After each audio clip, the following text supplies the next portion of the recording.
I didn't need time to make up a story because I have the truth of why we went. And the truth, according to you, is you pulled up at Michael Lank's house. The first responding officer and friends of the Alberts had a meeting with him the next day that was never reported to anybody for any purpose. You just met with his wife out in the car while the car was running for 45 minutes to an hour. That's your story. It's not a story, it's the truth. Carrie dropped her daughter off. The wife came out. Carrie is a talker. They started talking. A tragedy had happened the day before. It is interesting, would you not agree, that the day before you had this off-the-books meeting at Michael Lank's house. Nicole Albert says, we'll get more info tomorrow, meaning the very day you show up at Lank's house. Again, I never spoke with Mike Lank at his house. It was not an off-the-books meeting. It was Carrie dropping her daughter at one of her good friends' house, whose husband happens to be a Canton cop. Jen is confronted with phone location data that places her at Officer Lank's home for approximately 1 hour, the day after John was killed. It also indicates that she stopped at 34 Fairview just minutes before, presumably to pick up Nicole. We didn't stop by. Maybe Carrie slowed down, but we did not stop by 34. The information the sisters were after was so sensitive that they refused to risk discussing it over text and insisted on meeting with Michael Lank in person. For the third-party suspects and Norfolk officials, communication would prove to be an ongoing challenge, especially once they became aware of the federal investigation about 1 year later. Inevitably, every criminal organization must grapple with this and know the safest way to communicate is face-to-face. However, it becomes a serious issue when you're caught meeting with individuals you have no legitimate reason to be associated with, like a witness visiting the home of an investigator. Did you have any conversation before your testimony today with anybody about you going to Michael Lank's house on January 30th? Anybody? Alan Jackson already knows. The answer is yes. Tell me about that. Who was it and when? And that's because the secret meeting between Jen McCabe, Nicole Albert, and Michael Lank was never known until a report was produced for the first trial. Jen will describe the circumstances in which she recently became aware. It was a couple of weeks ago at the DA's office. At this early stage, they were already acting as seasoned conspirators. To fully grasp this, you must first understand exactly how tense things were for the first 5 days, until Karen was arraigned on February 2nd.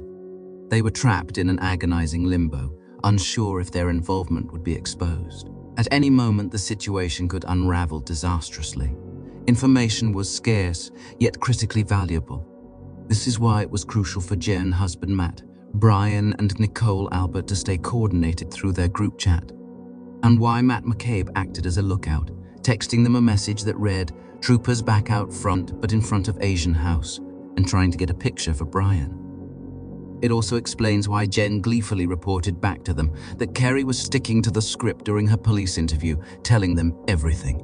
And Proctor is already sending his friends hate-filled text messages targeting Karen and boasting about the untouchable status of Boston cops.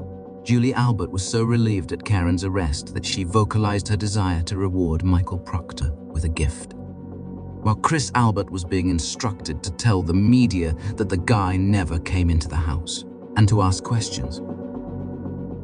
They each had their role, and until Karen was placed in handcuffs, they were teetering on the knife's edge. Every move carried the weight of potential disaster, where even the smallest misstep could trigger catastrophic consequences. Jen goes on to describe her meeting at the DA's office, where she found out she's been caught at Lank's home. Mr. Lally, Miss McLaughlin, Steve Nelson, Trooper Brian Tully, I believe, and another woman, I can't remember her name, unfortunately. My daughter Allie came with me also. It was a casual meeting to explain this process. What did Mr. Lally show you? He showed me nothing. Mr. Lally was not there when this conversation happened. Brian Tully told me. Trooper Tully, what exactly did he tell you? The reason you went to Lank's. Figure it out. He said, "Did you go to Michael Lank's on January 30th? And at first I said, no, I've never been to his house. And then I thought about it and I said, oh my gosh, yes, I did go there. And that was the extent of the conversation. Trooper Tully had you come down for an interview.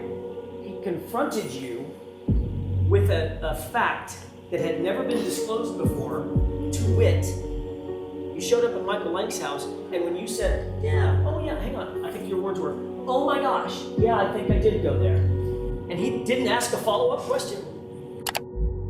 What does Jen do when she's cornered, being asked unexpected questions she never prepared answers for? She knows her story makes no sense. Inside the conference room, the DA's attorneys pretend everything's above board and legitimate, but they're keeping a second set of books, to be discussed with only certain individuals, more discreetly. Even a master manipulator like Jen can't fabricate an entire honest conversation about the report off the top of her head, and she certainly can't reveal what Tully really said to her. So she reverses it and blames Jackson. He was there. You're spinning all of this. Ma'am, I do a lot of things. Yeah. I don't spin. There's a judge here to make sure that I don't spin. I'm asking you a question. It's very direct. I do not believe he asked me a follow-up question. So that was the end of that conversation about Michael Lank, correct? Correct.